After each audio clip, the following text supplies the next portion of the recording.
तो स्वागत है दोस्तों आज की नई वीडियो में। ये है part 3 accounting question class 11th का चैप्टर नंबर 5।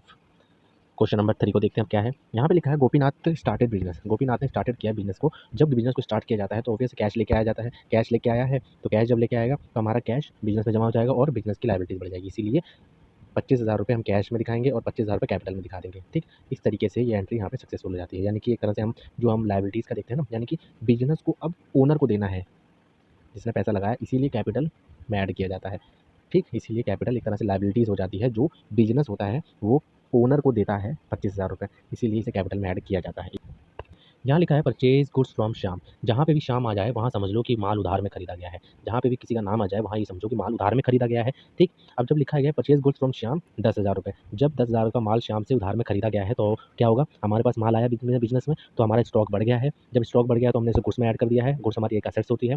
ठीक, उसके बाद हमने 10,000 रुपये लायबिलिटीज ऐड कर दिया है, क्योंकि हमारी लायबिलिटीज है वो श्याम को हमें 10,000 रुपये आगे देना पड़ेगा, इसीलिए हमने 10,000 रुपये लायबिलिटी से ऐड कर दिया। अब दोनों का जब हम टोटल करेंगे दोनों साइड का, यानी कि लायबिलिटीज और कैपिटल का और असेट साइड का, तो हमारा टोटल आएगा वो 35,000 रुपये आएगा। ठीक, अब क्वेश्चन नंबर 3 की ओर बढ़ते हैं। यहाँ पे लिखा सोल्ड गुड्स कॉस्टिंग 1800 रुपये एंड सेल 1500 रुपये। मतलब 1800 रुपये का माल था, हमने 1500 रुपये में बेच दिया, यानी कि हमें 300 रुपये का नुकसान हो गया है। तो हम यहाँ पे एंट्री कैसे करेंगे, तो जब 1800 का माल था तो ऑब्वियस हम 1800 रुपये अपने स्टॉक से 1800 का माल अपने स्टॉक से कम करेंगे, इसलिए हमने 1800 रुपये स्टॉक से माइनस कर दिया और डेटर में 1500 रुपये प्लस कर दिया। क्यों प्लस कर दिया, क्योंकि यहाँ पे ये मेंशन नहीं कर रखा है कि कैश में आया, कैश मिला है हमें। अभी एक तरह से हम ये मान लेते हैं कि हमें उधार में माल बेचा गया है। ठीक है, इसीलिए हमने आगे वाले से 1500 रुपये लेना है जिसको माल बेचा है हमने, इसीलिए यहाँ पे हम 1500 रुपये हम यहाँ पे डेटर में प्लस कर देंगे। डेटर का मतलब होता है लेनदार, जिससे हमें पैसा लेना है, जिसको हमने माल बेचा है उससे हमें पैसा लेना है, इसको हम डेटर कहा जाता है। 300 रुपये यहाँ पे हमने माइनस कर दिया। वो इसलिए माइनस कर दिया क्योंकि यहाँ पे 300 रुपये का नुकसान हो गया है, यानी कि हमारी जो संपत्ति है, पूंजी है, वो 300 रुपये कम हो गई है।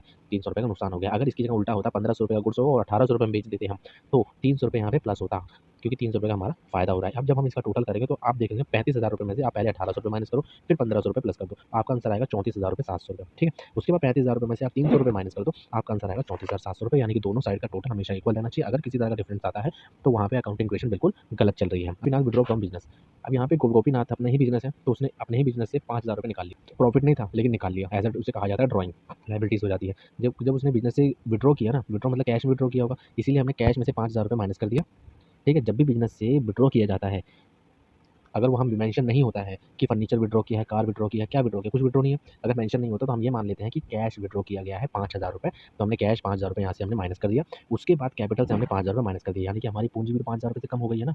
जब तक गोपीनाथ बिजनेस को 5,000 रुपये लौटाएगा नहीं, तब तक 5,000 रुपये हमारी पूंजी कमी पड़ी रहेगी। जब वो लौटा देगा तो पूरी हो जाएगी, लेकिन अभी लौटाया नहीं है, विड्रॉ करके ले गया है। तो जब हम इसका टोटल करेंगे तो 29,700 रुपये असेट साइड का आएगा और लायबिलिटी साइड का 29,000 रुपये 29,700 रुपये आएगा, यानी कि दोनों साइड का टोटल हमेशा इक्वल रहेगा।